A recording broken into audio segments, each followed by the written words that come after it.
Më 24 tetor në kuadër të 80 vjetorit të themelimit të Kombeve të Bashkuara, u organizua në Tiranë një konferencë ndërkombëtare, ku shoqata Nexhat dha një mesazh të fortë për paqen, solidaritetin dhe respektimin e të drejtave të njerëzit. Fjalimet e mbajtura nga përfaqësues të shoqatës dhe të ftuar të tjerë vunë në dukje domosdoshmërinë e bashkëpunimit mes popujve dhe dënimin e çdo forme dhune apo terrorizmi. Në diskutime u përmendën gjithashtu shkeljet e rënda të kryera nga organizata MEK, duke bërë thirrje që komuniteti ndërkombëtar të tregojë vëmendje dhe reagim ndaj këtyre çështjeve. Sot në 80 vjetorin e Kombeve të Bashkuara kemi ardhur të flasim për viktimat e terrorizmit, për njerëzit që kanë humbur jetën dhe lirinë e tyre për shkak të dhunës. Në vitin 2025, bota nuk duhet të pranojë më që këto ngjarje të përsëriten.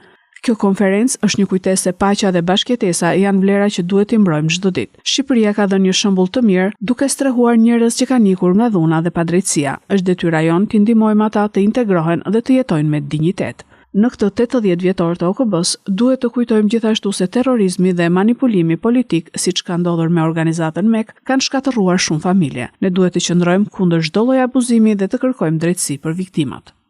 Sot duhet jap një mesazh për të gjithë shoqatat e drejtave të njerëzit dhe për shtetin tonë shqiptar, që t'ju japin një mundësi atyre nonave të vinë në Shqipëri të takojnë fëmijët e tyre.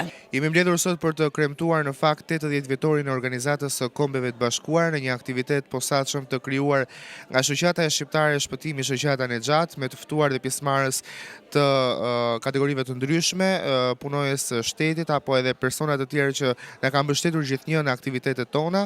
Rëndësia e personave që kanë ardhur ditën e sotme është tejet e madhe si në çdo aktivitet tjetër, normalisht sepse në fakt ky aktivitet ka të bëjë dhe me pikërisht me atë që është më e rëndësishme, të drejtat humane dhe konventet ndërkombëtare, për cilat ne kemi shumë nevojë për të hartuar një sër masash dhe një sër aktivitetesh të ndryshme të ardhshme për të zhvilluar sa më shumë projekte në kuadër të drejtave të njerëzit dhe për refugjatët iranianë në Shqipëri dhe për të drejtat e tyre.